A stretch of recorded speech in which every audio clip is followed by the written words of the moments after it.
on te donne tous les conseils pour être au top pour ton entretien. Bien se préparer avant l'entretien. Confirme le jour et l'heure de l'entretien.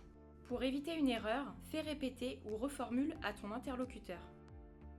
Demande des précisions sur le nom et la fonction de la personne avec qui tu passeras ton entretien pour une prise de contact plus simple le jour J. Repère les lieux pour évaluer le temps de trajet et pour être à l'heure à ton entretien. Ensuite, renseigne-toi sur le métier ainsi que sur l'entreprise et ses dernières actualités en consultant notamment les réseaux sociaux.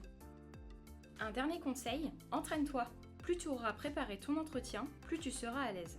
Tu peux réfléchir avant à certaines de tes réponses. Quel que soit ton métier, certaines questions reviennent toujours.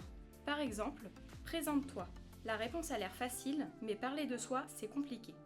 Prépare quelques phrases courtes en y intégrant tous les points clés de ton parcours.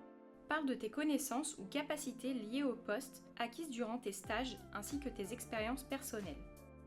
Pourquoi ce métier ? Tes qualités, tes défauts. Surtout, reste dans un cadre professionnel. L'objectif est de vérifier si ton profil correspond au poste et à l'entreprise et d'en savoir un peu plus sur toi. Évite les termes trop généraux comme dynamique ou motivé et mise sur des adjectifs plus précis. Pour tes points faibles, sois honnête, mais attention de ne pas citer des défauts qui risquent de te fermer les portes de l'entreprise.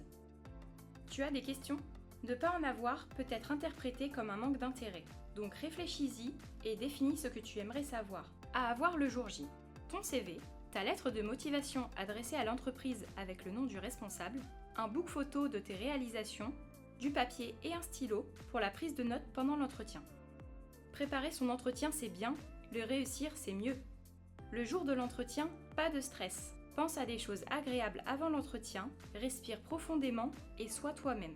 Si le recruteur a décidé de te rencontrer, c'est parce que ton profil l'intéresse. Pour un premier contrat d'apprentissage en sortie de 3e, tu peux être accompagné de tes parents pour l'entretien. Mais il est impératif que ce soit toi qui parles et non tes parents. Enfin, sois à l'heure. Le bon timing est d'arriver 15 minutes en avance. Projette-toi en tant qu'apprenti de l'entreprise. Par exemple, étudie les possibilités de transport en commun entre ton domicile et l'entreprise en tenant compte des contraintes horaires de ton métier. Pendant l'entretien, parle d'une activité professionnelle que tu as envie de faire quand tu seras en poste. Propose une période de stage à ton interlocuteur s'il hésite à te recruter. Adopte le bon look. Pour ta tenue vestimentaire, sois naturel, mais habille-toi de manière appropriée. Évite le sweat à capuche et les baskets, mais ne porte pas pour autant un costume cravate ou un tailleur apprêté. Pour les entretiens en coiffure, Porte une tenue sobre et élégante et des chaussures de ville. adopte la bonne attitude. Sois au top dès les premières minutes de l'entretien, car tu n'auras jamais une deuxième chance de faire une bonne première impression. Ton parcours scolaire, tes stages, ta motivation seront pris en compte. Mais ta manière de te présenter et ton échange avec le recruteur comptent aussi beaucoup. Checklist de la bonne attitude. Sois poli, n'oublie pas les formules de base bonjour, merci, au revoir, pas de chewing-gum et portable éteint et rangé. Tiens-toi droit. Limite au maximum les tics.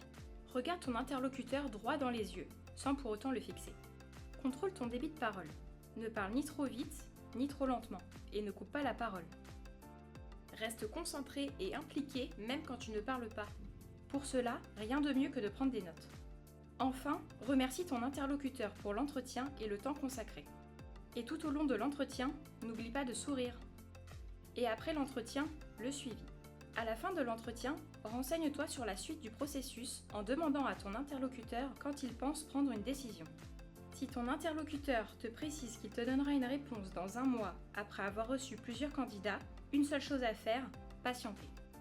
En revanche, si ton interlocuteur ne te donne pas d'indication sur le délai de réponse et en l'absence de retour, reprends contact avec l'entreprise dans un délai de 10 jours.